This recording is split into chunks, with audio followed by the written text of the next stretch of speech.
सहयोगिता प्रवीण कडोलीकर या प्रभाग क्रमांक 4मधून नगरसेविका या पदासाठी त्या राष्ट्रवादीकडून उभ्या राहिलेल्या आहेत।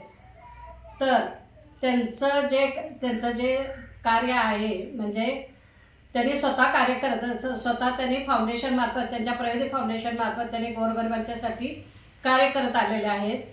आणि आत्ता नगरसेवका उभारण्याचं कारण काय की तळागाळातल्या लोकांच्यापर्यंत आता ज्यांनी कोणी त्या समस्या सोडवलेल्या नाही, आपल्या भागातून बरेच नगरसेवक निवडून गेलेत पण कोणी त्याच्याकडे दुर्लक्ष केलेलं आहे।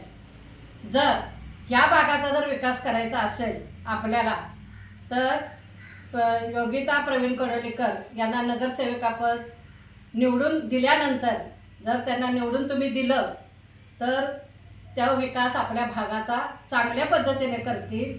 आणि त्यांना तळागाळातल्या लोकांच्याबद्दल त्यांना माहिती आहे की लोकांच्या समस्या काय आहेत, स्वतःही त्या असं गरिबीतूनच तरी वर आलेले आहेत त्या स्वतः, त्यामुळे त्यांना त्यांच्या समस्या काय ते जाणून घेण्याचा किंवा त्यांच्यापर्यंत पोचण्याचा आणि त्यांना पोचण्याचा त्यांचा जो काही आता हे नगरसेवका केल्यानंतर तुमची जी काही राहिलेली कामं असतील ती योगिता प्रवीण कडोलीकर ह्या तुम्हाला कधीही एनी टाईम तुम्ही कधीही जावा तिच्याकडं, कधीही तुम्ही रात्रीचं जावा नाही तर कधीही 12-24 तास त्यांचा दरवाजा उघडा असतो। आणि मदतीचा हात हा कायम हा योगिता कडोलीकरांचा आहे।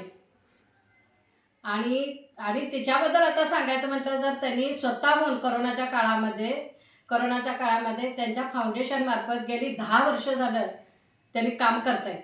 गेली 10 वर्ष केलेले आहेत। अनाथ आश्रमांना मदत केलेली आहेत, परत वृद्धाश्रमांना त्यांनी केलेले आहेत, परत सेवादलामार्फत त्यांनी केलेलं आहे काम। आणि अजूनही त्या कार्यरत अजूनही कुठेही त्यांनी कमी पडत नाहीत, कारण मी त्यांच्याबरोबर कायम त्यांच्याबरोबर असते। आणि विशेष सांगायचं म्हणजे त्यांचं लहान वयात तिचं एवढं कौतुक करण्यासारखं आहे। लहान वयामध्ये तिनं एवढं म्हणजे तिनं समाजसेवेला वाहून घेतलं, लहान वयामध्ये तिनं समाजसेवेला वाहून घेतलं याचं मला तिचं आश्चर्य वाटतं आहे। म्हणजे आम्हाच्याला काही जमलं नाही पण ते तिनं त्या करून दाखवलं। आणि तिच्या पाठीमागं तिचे उभे राहणारे म्हणजे तिचे पती